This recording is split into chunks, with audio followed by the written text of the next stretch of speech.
Hello loves and welcome to today's video. There is one book released in 2024 that I was most excited for. That I was so excited for, I pre-ordered 2 copies and they're here. So today's video is going to be me reading the Book of Elsewhere, written by Keanu Reeves and China Millville. I'm actually not reading either of these physical copies because I was very kindly approved for an ARC from NetGalley, so I actually got to read this before the official release date. I am going to be reading the Book of Elsewhere in this video and giving you my thoughts as I go along. So I've read the first 104 pages of the Book of Elsewhere. Book of Elsewhere is kind of an extension of the story of the Berserker comics that Keanu released like 2 years ago, maybe last year. The main character of both is B, or Unute, who is this like 80,000-year-old being, and he cannot die. If he has enough grievously bodily injuries, he might like reform into a chrysalis and be reborn, but he cannot die. But every once in a while, he like goes into this bloodthirsty rage where he can't control himself. The book, we are with the unit. They have basically, by mutual agreement, been using B as a weapon, so they need to go in and kill people. Let's send B and he'll do it for us. But B, obviously, if he didn't want to do it, he'd say no. So there's kind of a little bit of a struggle power dynamic wise that they're hinting at here. It is very much a story so far about how lonely B is. In the comics, we kind of thought that B was the only one with this power, and in the first 100 pages they've revealed that there's actually like boar pig thing that also has the same powers, and so we're just kind of learning about that now. And then every few chapters we are getting also some like flashbacks of different people who have known B throughout centuries, so like ye olde times. They are written in different types of writing based on what century or who the perspective of those are. So it took me a little bit to adjust to that writing style of that, but I am enjoying the more current day stuff. I'm finding that interesting. And we are also having the perspective of some of the people who work within unit with B, how they are researching him and trying to serve their own purposes while also either respecting or disrespecting B and his choices. Also, there's something going on with like one person who's in his like squad in the unit was killed and was also dating someone else in their same squad, and that person's grieving their death. And I don't know where that's going quite yet. I am enjoying it, but I need to preface that with saying that I enjoyed the comics. It is a little challenging for me to say and determine whether the backstory is properly explained in the book, because I already knew the backstory from the comic, and I am trying to remember, and I don't think they've gone that far into how B came to be what he is, what these like berserk modes are. Particularly the berserk mode, I don't think has been very explained in depth in here, and like obviously I'm able to follow that because I've read the comics. I know all of that. I've read even the Origins one, which weren't that good, and he was only a creator on. I'm enjoying it, but I don't know how well it stands on its own without having read the comics first at this point. Maybe they just haven't gotten to that part and they're planning to expand on it later, but as it is, first 100 pages, I think some of this might be a little confusing if you hadn't read the comics. But I'm enjoying it. Particularly I am enjoying when it's like B and one of the scientists, Diana, talking a bit of philosophy and like how B wants to die, but he doesn't want to die, he wants to be able to die, and how there's a difference between like he doesn't want his death to be imminent and happening right now, but he would like the ability to die at some point so that he has the enjoyment of his life. And there's also been talk of B having to watch all of these people throughout his life die and how hard that is on him. I'm excited to see where we're going from here. The pig stuff is really interesting too. Just because B happens to be human, that doesn't mean that this is an exclusive power to being human. I will keep you updated on where we're going from here, and maybe I'll be able to explain it more clearly next update. So I am now at 69% read of the Book of Elsewhere. It's a lot slower paced than I anticipated. Comics are really focused on his like berserk powers where he just cleans a room, except the opposite because the room's now covered in blood. This is focusing a lot more on, I don't want to say philosophy because it's not like they're talking Kantian ethics or anything, but a lot more on how Ununte, I'm just gonna call him B, how B has lived for so long and he has such a perfect memory that it's hard for him to think the way that humans think now. So I think where I last left you off, there was kind of the reveal that B is not the only immortal being. There's also this pig that's immortal. He brought the pig to the unit. B is talking to like Diana, who's much more at unit for the research, about how the pig has just like a visceral hate for him. The pig will just like spend entire lifetimes searching for B in order to kill him. Diana's very much into the like why B thinks the way he thinks. So Diana's plot lines really focus on that. Keever, who is like the stereotypical following orders military guy, and he is concerned with the emotional impact that being in the same unit as B has on the soldiers. There's Caldwell, who is basically trying to like create super soldiers, but I also think maybe he has some like hidden motives of trying to use it for himself. He is doing all of these terrible experiments on the pig to try and figure out what makes it tick. I just got a plot twist that I won't say because again we're pretty far in of what Keever's experiments ended up doing. All of that is happening, but it is a lot of focus on dealing with grief because there's also another soldier whose husband died and he's going to like this cult-like place for therapy. It's about how lonely B is, knowing that every time he gets close to someone, they're going to die. And then also a little bit of a religious aspect because B talks a lot about the cults that have popped up over the years, worshiping either him or the pig, or the opposite where they like think they're death incarnate and think they're the devil. Basically there's no unique human experiences. Everything happens over and over again. So even if you think that you have an original idea, it's guaranteed that someone somewhere in history has had that idea before. And I don't know if it'll go here, but I think those two things intersecting into like your grief is not unique.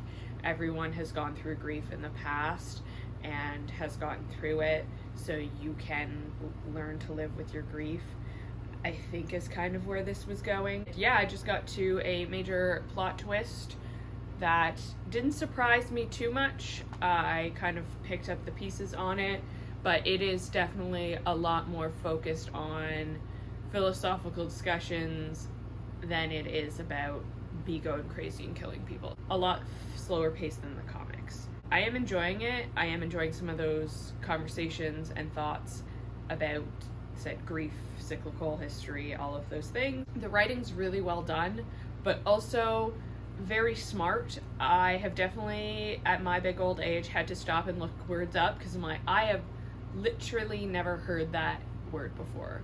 Like, I can't remember what word it was, but it was like, it meant something being so covered and obscured that you could no longer read it. And I was like, oh, well, I never even thought to need a word for that. But okay, glad to know that there is one. So definitely a very vocab-heavy writing style from China. But that's not necessarily a bad thing. I enjoy learning new words. I'm hoping I can finish this today and give you my final thoughts before the book launch is in 2 days. I'm so excited. Some updates. I finished the Book of Elsewhere and I am ready to rate it. But probably more importantly, I got a package from Indigo. Release date is tomorrow. I don't think I have anything else ordered from Indigo, so let's see what's inside. I always do that.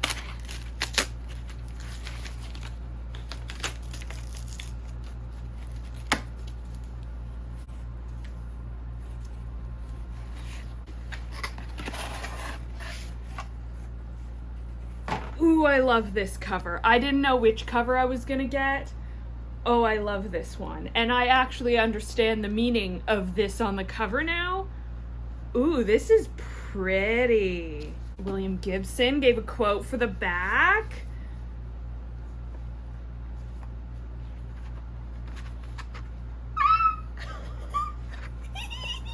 It's signed.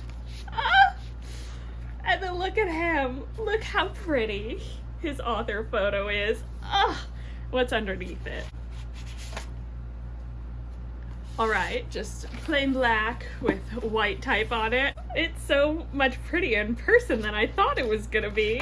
So now I can hold this while I do my rating and don't have to like edit in a copy of the book because I got a copy already. Okay, now we are totally ready to rate this. Starting the compile rating with our C for character. So there were quite a few characters and quite a few different things that we were following here. Obviously the main character is going to be B, or Unote, who is the immortal being. There were also a few different people from the unit. So there was Diana, who was a researcher, Keever, who was like a squad leader, Caldwell, who was like mid-upper management, I think, and someone whose name started with an S. Sure. So those were the people who work at unit. Then there was like this one guy whose partner was part of the squad and died, and then there was also the like leaders of the rival cult. There were a lot of characters going on here. There was a lot going on with the cult. I'm gonna give it like a 4 for character because I do really like B as our main character. Some of the side characters could have been a little stronger, but overall 4 for character. Atmosphere, so we do have kind of the present day atmosphere, and then also we had little snippets from different times in the past, people who knew B over the millennia. I think that really added to the atmosphere because you get a real sense of how long B has been around and on this journey. Sorry, I'm just like freaking out about the fact that I'm holding this in my hands right now. I think atmosphere is also gonna be a 4. You definitely get a feel for like unit and how mysterious it is. Writing style, I'm going to give a 5 too. I think that both the current day was written in a way that was understandable, and then also you had those snippets of each of the past centuries, and each of those was written in a different way, so you got kind of a feel for what time period they were. I definitely think that it switched a lot between some really deep philosophical conversations and then also a little bit of action. I'm going to give it a 3 for plot, because I did eventually get where it was going with the plot, but it took a very long time to get there and spend a good 2/3 of the book waxing poetical and only giving you little tastes of relevant information, so that for 2/3 of this book, I had no idea where we were going. But then it does have a semblance of a plot at the end that was interesting. So you have B, who is this immortal being who every once in a while goes into this like berserker mode and kills everything around him. If you want that story of him going bloodlust on everyone, read the comics. He doesn't really do that very much in the book, and even when he does do it the few times, it's like he blacks out. It doesn't get described in any gruesomeness. So if you had read the comic and you wanted gruesomeness, you're not getting it from this. And B is not the only immortal creature walking the earth. There's also this Babarusa, which is like this boar pig thing. also wandering around the earth, and that pig fucking hates him. So every time they like cross paths, the pig tries to kill him, and sometimes he kills the pig first and sometimes the pig kills him. The pig ends up being where B is. It was in the sewers, and there's no possible way for the pig to have been in the sewers of his own volition, because he can't climb the little ladder with his little pig paws. Hooves. I think they're hooves. So B realizes that someone else has kind of set in motion for him and the pig to cross paths. While working for this unit, he is trying to figure out how the pig got to him and who's behind that. That is the semblance of the plot as best as I can tell it for the first 2/3 of the book. So it does feature the unit and what they're doing with B, the pig stuff, which ends up being like cult-like, and then a little bit of like a grief support group. There was a lot of different things being thrown at you, as well as trying to explain some of B's backstory, and I do think they did bring it all together, but for 2/3 of the book, I had no idea what the plot was.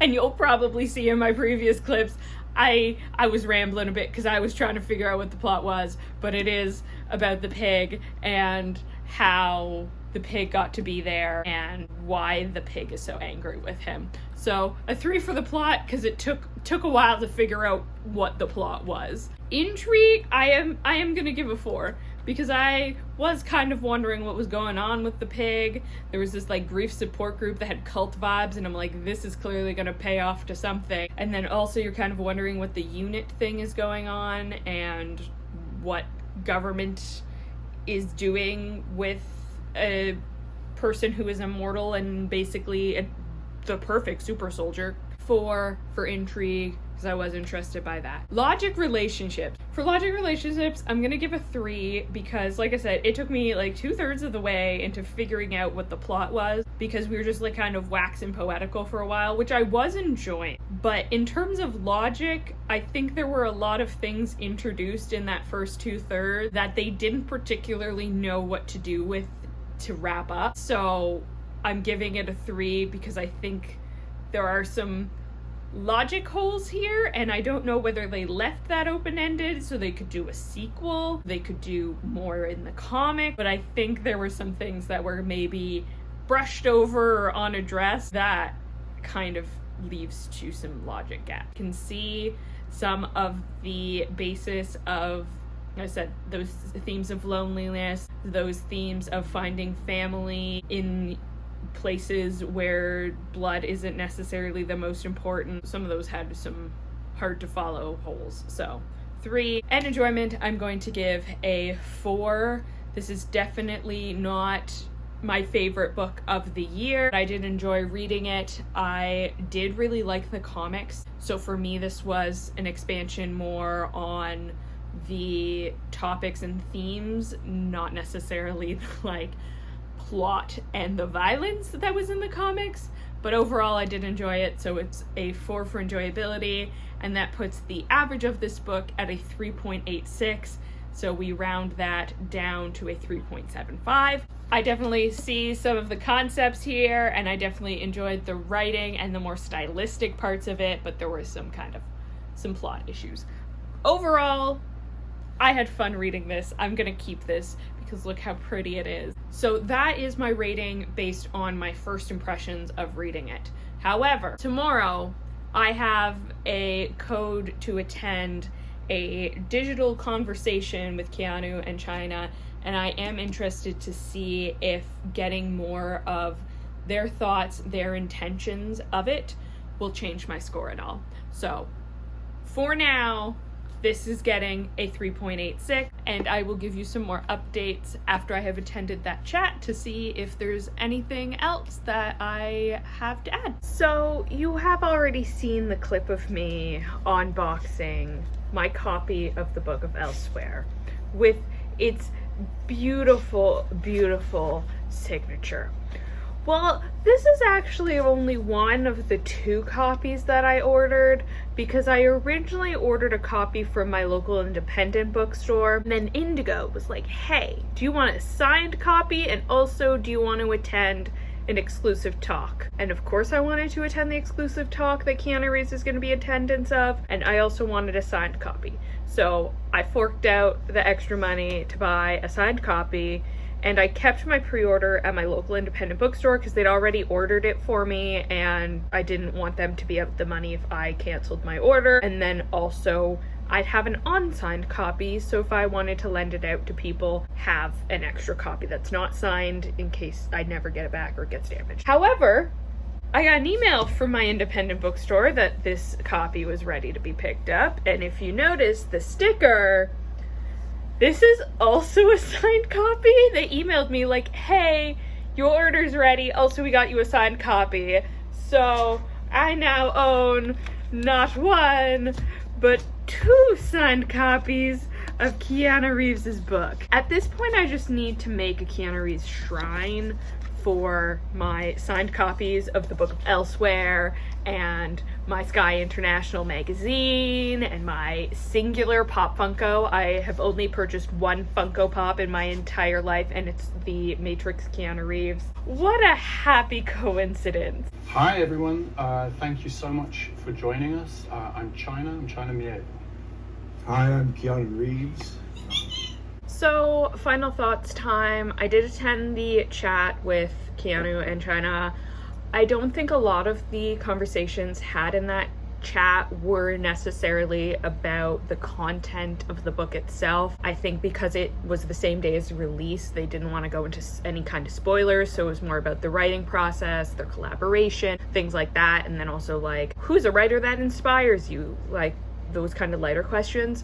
There was one comment that China made in response to a question about how sometimes the books you don't understand can impact you the most. And that is definitely something that I want to take more consideration in my reading in the future, because I think there are some times when I don't necessarily understand the book, but it does kind of stick with me. After that chat, I did kind of take a look at my rating, and I decided to raise my logic relationship rating to a 4. In watching back the clip, I didn't really take into consideration for that rating the conversations about the philosophy, so the nature of immortality and like death of the person versus death of the ego and all of those things. While a lot of that was left open-ended, it is at least sound logic in terms of bringing up those discussions. Did upgrade my rating for logic and relationships to a 4, which brings the overall rating up to a 4 as well. I did enjoy the book. I think it made some important points. It was just maybe a little on the slower side than what I would typically choose. But I do think there is an audience for this book specifically. It's just not the same audience who's looking for John Wick action. And thank you so much for watching. If you enjoyed this video, like and subscribe, and let me know in the comments down below either what celebrity you really want a book from, or just leave the bore emoji for the Barbaroussa. And thank you so much for watching, and have a great day.